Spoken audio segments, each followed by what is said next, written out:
अब है यहाँ पर शिक्षण के निर्देशात्मक उद्देश्यों का वर्गीकरण, यानी कि क्लासिफिकेशन ऑफ इंस्ट्रक्शनल ऑब्जेक्टिव्स। तो इसमें जो मेन शब्द हम लेंगे वो लेंगे उद्देश्य, ऑब्जेक्टिव्स। ठीक है, तो जो हमारे टीचिंग के ऑब्जेक्टिव्स हैं उसका क्लासिफिकेशन किया गया। तो पहला क्वेश्चन यहाँ से आता है कि टीचिंग ऑब्जेक्टिव्स का क्लासिफिकेशन सबसे पहले किसने किया, या सबसे पहले किस ईस्वी में किया गया। अगर ये क्वेश्चन आता है तो सबसे पहला नाम आएगा ब्लूम का।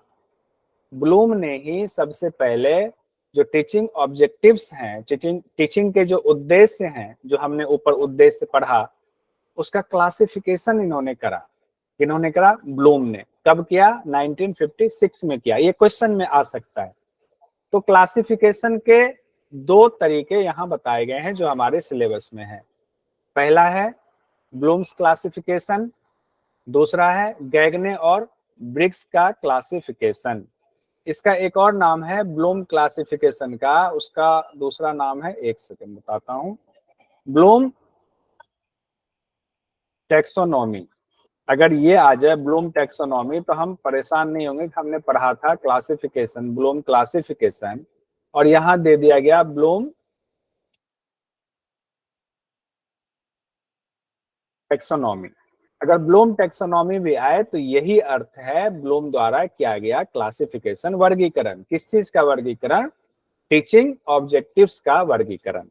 तो पहले हम सबसे पहले ब्लूम वाला पढ़ते हैं क्योंकि ब्लूम से बहुत सारे सवाल आते हैं। उसके बाद हम गैगने और ब्रिग्स का वाला भी देखेंगे, लेकिन ये बहुत इंपॉर्टेंट नहीं है, लेकिन फिर भी पता होना चाहिए। सबसे पहले हम आते हैं ब्लूम द्वारा किया गया क्लासिफिकेशन क्या है। तो किसका क्लासिफिकेशन किया गया, एक बार बताइए, किस चीज का क्लासिफिकेशन किया? माइक खोल के कोई भी। टीचिंग के ऑब्जेक्टिव का क्लासिफिकेशन। हाँ, टीचिंग ऑब्जेक्टिव्स का क्लासिफिकेशन। ठीक है। ब्लूम कौन थे? तो ब्लूम एक मनोवैज्ञानिक थे बेसिकली।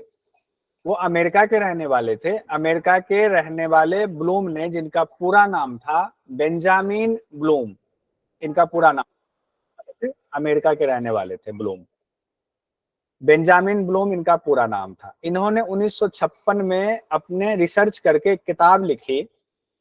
उस किताब में इन्होंने टीचिंग ऑब्जेक्टिव्स का क्लासिफिकेशन किया। उसी का नाम दिया गया ब्लूम क्लासिफिकेशन। ये ध्यान रखेंगे। तो इन्होंने, अब ये सवाल में आ जाए कि टीचिंग के ऑब्जेक्टिव्स का जो क्लासिफिकेशन है वो सबसे पहले किसने किया? तो ब्लूम ने किया। किस ईस्वी में किया? तो 1956 में किया। ठीक है, अब यहाँ पर ये देते हैं 1956 में किया। ठीक है, यहां तक हो गया। और क्या क्लासिफिकेशन किया, अब वो हम लोग देखते हैं। इसको बहुत अच्छे से याद कर लेंगे, अभी याद हो भी जाएगा, कोई दिक्कत नहीं है। इन्होंने जो क्लासिफिकेशन किया तीन पार्ट में किया ऑब्जेक्टिव्स का। कैसे? एक किया इन्होंने हेड, ये वाला पोर्शन हो गया, हेड हो गया। दूसरा इन्होंने किया हार्ट वाला पोर्शन, तो हार्ट वाला पोर्शन क्या हो गया? भाव से जुड़ा हुआ है। और तीसरा इन्होंने किया क्रियात्मक, यानी जो अब हिलना डुलना या एक्शन में आ जाना, उसी को 3H के नाम से भी जाना जाता है। अगर एग्जाम में आ जाए 3H फॉर्मूला किस थियरी से जुड़ा हुआ है, किस क्लासिफिकेशन से जुड़ा हुआ है, तो ब्लूम क्लासिफिकेशन से जुड़ा हुआ है। 3H क्या है? हेड, हार्ट और हैंड। हैंड क्या होता है? कार्य करता है, तो संचालन के लिए हैंड का, ये संकेत में लिखा गया है, संकेताक्षर है, ये संकेत का अक्षर है, हेड, हार्ट और हैंड। तो अब पहले हेड, हार्ट और हैंड देखते हैं, फिर क्या हेड के भी कितने पार्ट हैं वो भी याद कर लेंगे। अभी हो जाएगा, याद क्या करना, अभी समझ लेंगे तो हो जाएगा। पहले तो इन्होंने ऑब्जेक्टिव्स को तीन पार्ट में बांटा, हेड में, हार्ट में और हैंड में। 3H। हेड वाला क्या है? हम यहां से ज्ञान अर्जित कर रहे हैं, तो इसको हेड की श्रेणी में रखा। कॉग्निटिव डोमेन उसको कहा गया इंग्लिश में, उसी को हिंदी में कहा गया ज्ञानात्मक क्षेत्र, या उसका दूसरा नाम भी है, अगर नाम से कई बार कंफ्यूज कर दे, ज्ञानात्मक या संज्ञानात्मक। तो संज्ञानात्मक क्षेत्र भी इसको कहते हैं। क्या चीज?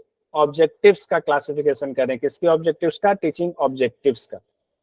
तो पहला है ज्ञानात्मक, जिसको हेड की श्रेणी में रखा गया। दूसरा हार्ट, भावात्मक ज्ञान का क्षेत्र। अफेक्टिव डोमेन, भावात्मक ज्ञान का क्षेत्र, अफेक्टिव डोमेन। और तीसरा है हैंड, मनोसंचालित ज्ञान क्षेत्र, साइकोमोटर डोमेन, इसे क्रियात्मक भी कहते हैं। ठीक है, मनोसंचालित, या तो मनोसंचालित शब्द आ जाए या क्रियात्मक आ जाए, दोनों में से कोई भी शब्द दिया जा सकता है। तो एक क्वेश्चन यहां से आ जाएगा, ब्लूम ने टीचिंग के उद्देश्यों को, ऑब्जेक्टिव्स को कितने पार्ट में बांटा है? 3 में, 4 में, 5 में? तो 3 पार्ट में बांटा है। अब जो 3 पार्ट में बांटा है उसमें भी सबसे इंपॉर्टेंट हेड वाला है, सबसे इंपॉर्टेंट है, इससे संबंधित क्वेश्चंस बहुत ज्यादा पूछे जाते हैं। हेड को भी उन्होंने 6 पार्ट में बांटा है। अब यहाँ पर कई बार हम लोग क्या करते हैं, हेड का जो 6 पार्ट है उसको याद रखते हैं और ब्लूम के क्लासिफिकेशन को हम 6 बोल देते हैं, जबकि ब्लूम का क्लासिफिकेशन 3 है। जो पहला वाला है उसका 6 क्लासिफिकेशन फिर से है। 3 कौन सा है, अभी स्क्रीन पे नहीं है तो हम लोग देखते हैं। हेड है, हेड को कहा गया ज्ञानात्मक या संज्ञानात्मक। दूसरा हो गया हार्ट, हार्ट से जुड़ा हुआ क्या, भाव। हार्ट क्या है, हार्ट से मतलब हृदय, भावात्मक होता है तो इसको भावात्मक क्षेत्र माना गया। तीसरा हमारा कौन सा है, हैंड का गया। हैंड क्या करता है, कार्य करता है, क्रियात्मक उसको कहा गया है।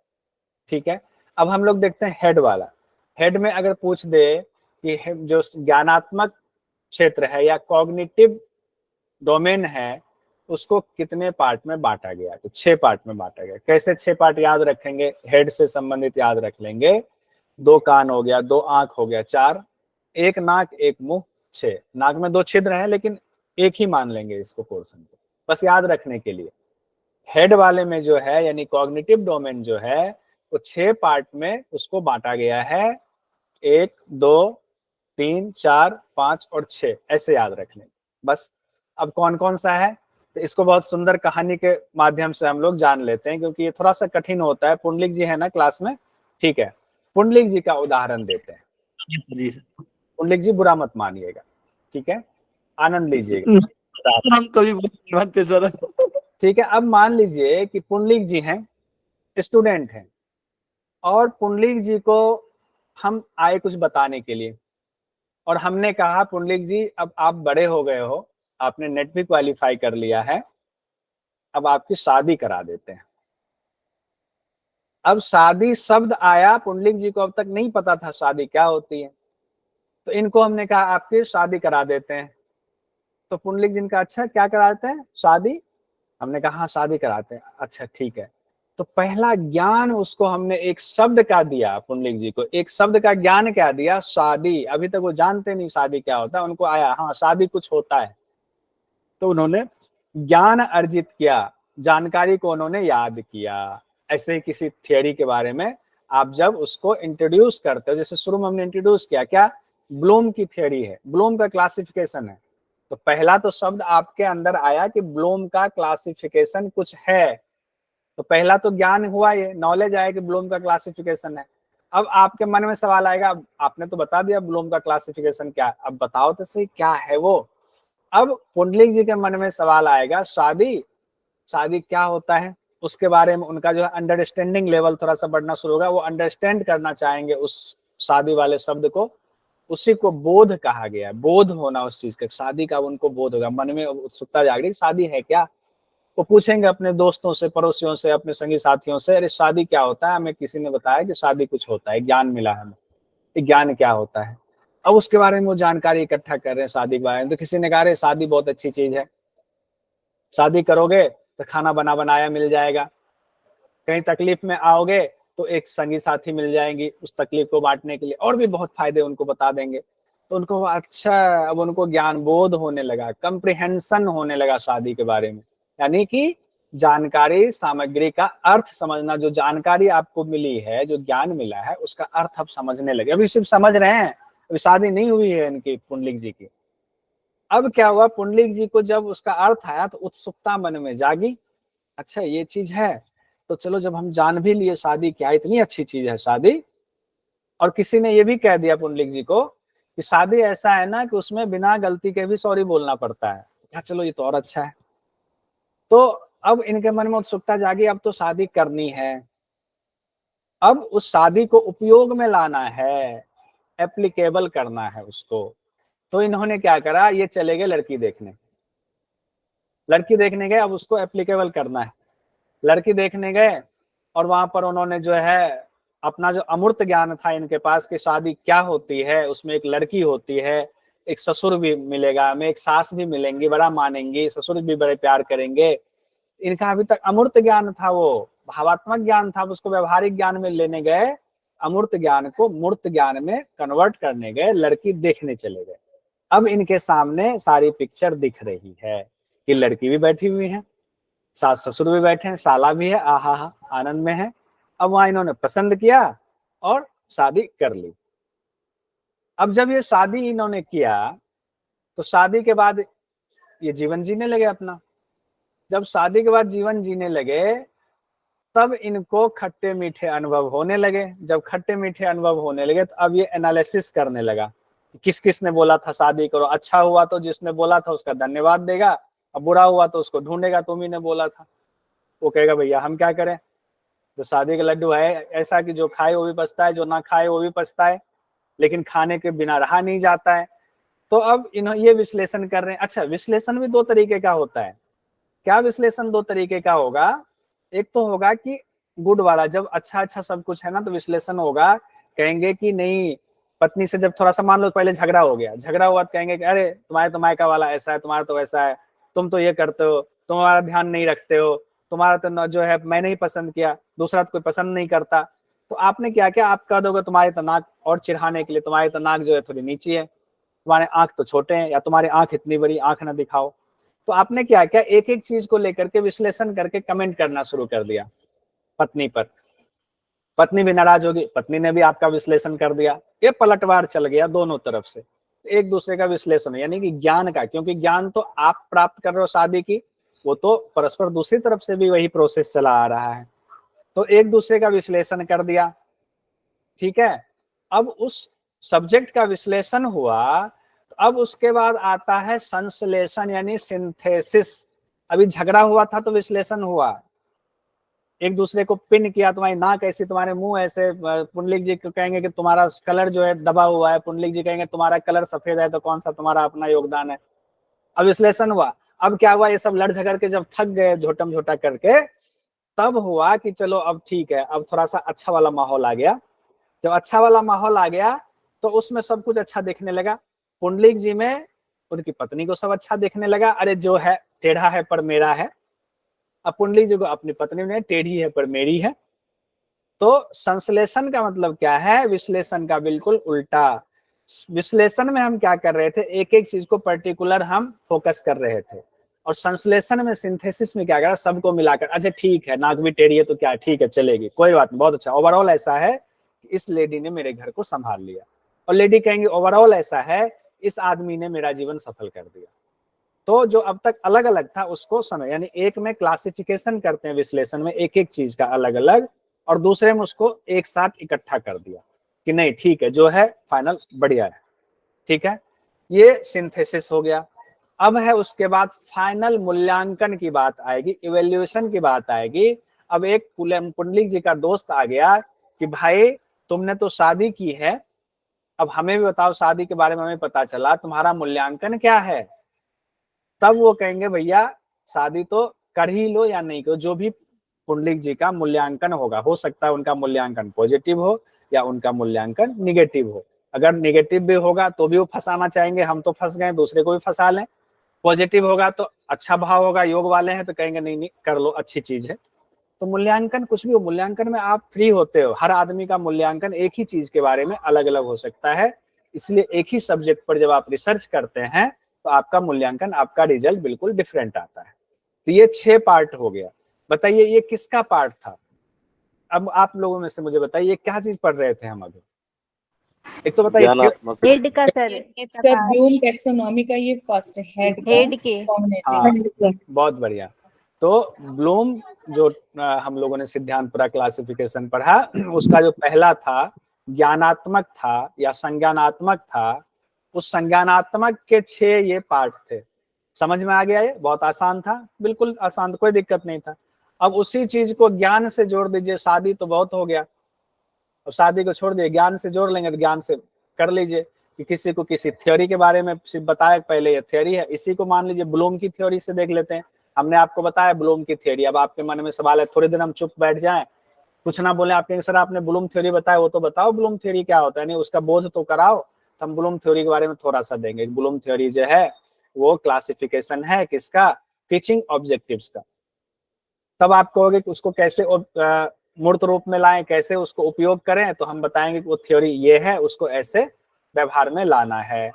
जब व्यवहार में लाएंगे फिर आप कहोगे इसका एनालिसिस करते हैं, व्यवहार में लाने के बाद क्या ठीक रहा नहीं रहा, फिर आप कहोगे ठीक है ओवरऑल कंडीशन क्या, सिंथेसिस क्या है कि ये उपयोग लायक है या नहीं है, कहेंगे उपयोग लायक है, संश्लेषण कर दिया, फिर फाइनल इवैल्यूएशन कर देंगे हम इस थ्योरी का।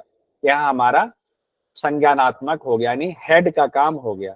अब आते हैं हम, दूसरा है इसका ब्लूम थ्योरी का हार्ट। हार्ट पर आते हैं।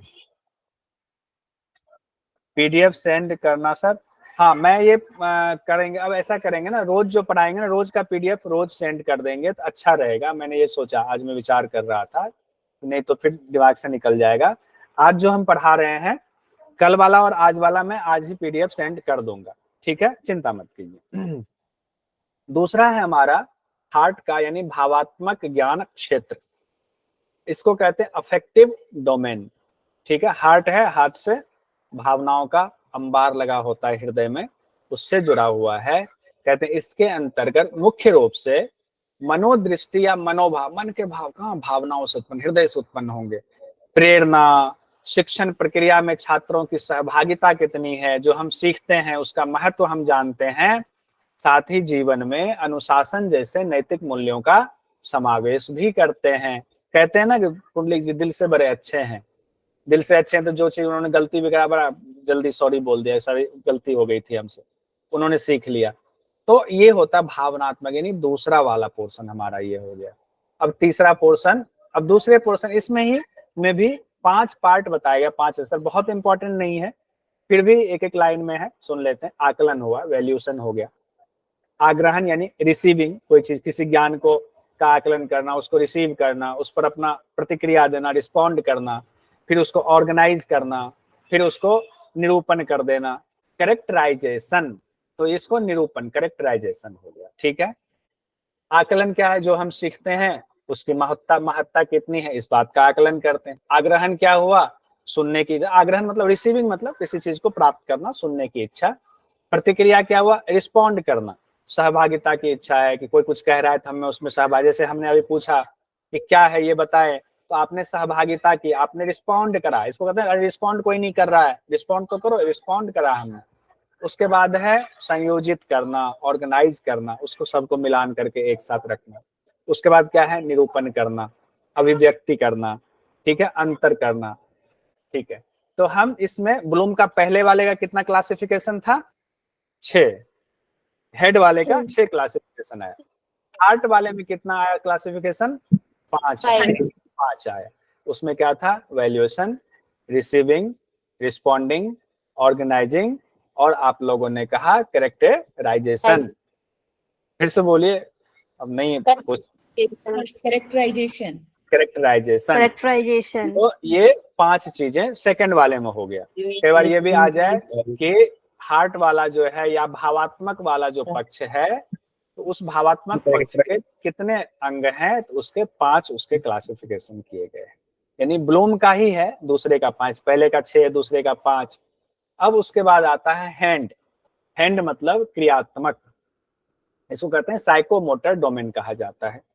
इसको मनोसंचालित ज्ञान क्षेत्र भी कहते हैं, या क्रियात्मक भी इसको कहते हैं, क्रियात्मक ज्ञान क्षेत्र, यहां मैं लिख भी देता हूं। क्रियात्मक ज्ञान क्षेत्र हो गया ये हैंड। हैंड से मतलब ये रखेंगे संचालित होना, क्रियात्मक हो गया या मनोसंचालित हो गया, ये भी इसमें मन से ही सब कुछ संचालित कर रहे हैं। उसके बाद इस ज्ञान क्षेत्र को मनोगत्यात्मक, मनोप्रेरक या क्रियात्मक ज्ञान क्षेत्र भी कहा जाता है। ये 2 बार रिपीट हो गया। उसके बाद यह मुख्य रूप से जो तकनीकी कौशल है उसके अधिग्रहण से, एक्विजिशन से संबंधित है।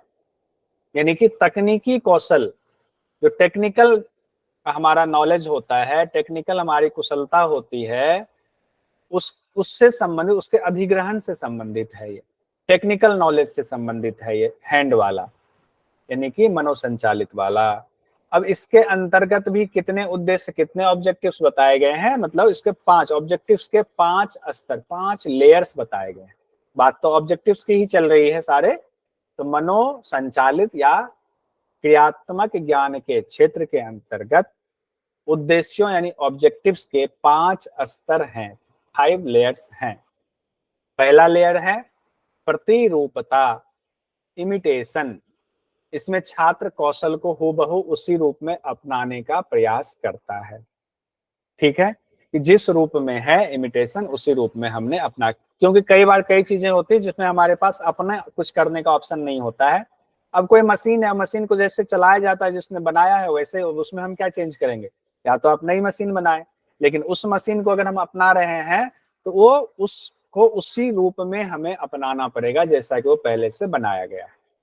अब कहा गया दूसरा क्या है, हस्त कौशल या कार्य साधन, इसको मैनिपुलेशन। हस्त कौशल का मतलब ये मत सोचेगा कि हाथ से किया हो, हस्त कौशल मतलब आपकी कुशलता, आप उस चीज में कितने कार्य कुशल हो गए, आप उसको कैसे मैनिपुलेट कर सकते, मैनिपुलेशन आपका कैसा होता है। कहते हैं शिक्षार्थी यानी जो स्टूडेंट है, उस मशीनरी, उपकरण इत्यादि का उपयोग करने का प्रयत्न करता है या उससे की कोशिश करता है ताकि उसका आत्मविश्वास बढ़े।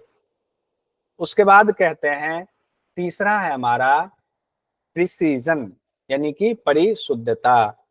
इसमें कहते हैं पाठ को बार बार करते रहने से उसमें सुधार एवं शुद्धता आती। पाठ से यहाँ तात्पर्य है उस मशीनरी में बार बार आप प्रैक्टिकल कर रहे हैं, बार बार प्रैक्टिकल कर रहे हैं, परिशुद्धता आएगी। उसके बाद चौथे में कहा गया है आर्टिकुलेशन, स्पष्ट अभिव्यक्ति। यह भी सतत अभ्यास पर निर्भर करता है, यानी अभ्यास में परिशुद्धता आए। अब ऐसा हो गया, अब आप इधर भी देख रहे हैं तो इधर भी आपका हाथ चल रहा है, इतना एकदम कार्य कुशल होंगे, कुशल श्रमिक वाली स्थिति एक तरह से तकनीकी कौशल के क्षेत्र में। ये चौथा स्तर हो गया। और पांचवा जो इसका स्तर है वो है प्रकृतिकरण या कि नेचुरलाइजेशन। इसमें कहा गया है स्किल को आत्मसात कर लिया जाता है। अब जैसे आपके ब्लड में शामिल हो गया, वो शिक्षण के अनुरूप नई तकनीक को डिजाइन करना और मॉडिफाई करना सम्मिलित है। अब तक तो आप सिर्फ उससे जैसा था वैसा ही अपनाया, फिर उसको आपने सीखने की कोशिश की, फिर और बारंबार अभ्यास किया, उतार लिया।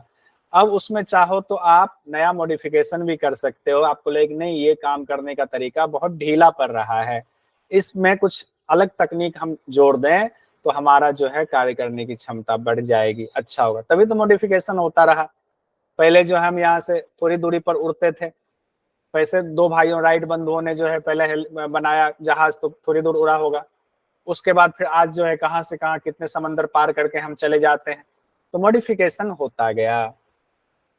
अब इसमें से जो एक और क्वेश्चन आता है, अब देखिए ब्लूम ने 3 प्रकार का मॉडिफिकेशन किया, ज्ञानात्मक, भावात्मक और क्रियात्मक। पहले में 6 उसका था भाग था, दूसरे का जो था 5 स्तर और तीसरे का भी 5 स्तर था।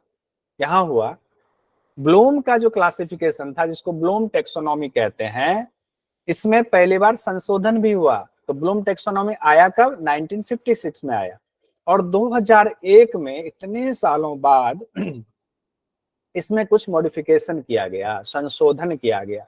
अभी देखिए हम लोगों ने मॉडिफिकेशन पढ़ा यहाँ, और ये मॉडिफिकेशन बाद में आ गया। मॉडिफिकेशन किसने करा इनके सिद्धांत में, एंडरसन और करतवुल नाम के हुए साइकोलॉजिस्ट, उन्होंने इसमें संशोधन किया। इन्होंने एक संशोधन में क्या कहा, ज्ञान को सोचने का परिणाम मान लिया। अभी तक ब्लूम ने जो करा था, उन्होंने पहला जो इनका था संज्ञानात्मक, ज्ञानात्मक जो था, वहां जो ज्ञान की बातें ये कर रहे थे, उसके बाद ये बोध को ला रहे थे। पहले संज्ञानात्मक में 6 पार्ट में, कि पहले जो है किसी चीज का ज्ञान देंगे, फिर उसके बाद उस पर सोचेंगे। तो इसमें एंडरसन और करतवुल ने कहा, जैसे कि पुंडलिक जी ने शादी के बारे में शब्द पहले सुना, उसके बाद उस पर विचार किया। इन दोनों का कहना है नहीं, शादी का पहले विचार आया, उसके बाद ज्ञान जो है उत्पन्न हुआ। तो इन्होंने कहा ज्ञान को सोचने का परिणाम माना, यानी बोध का रिजल्ट जो है वो ज्ञान माना। तो थोड़ा सा इन्होंने चेंज कर दिया, आगे पीछे कर दिया।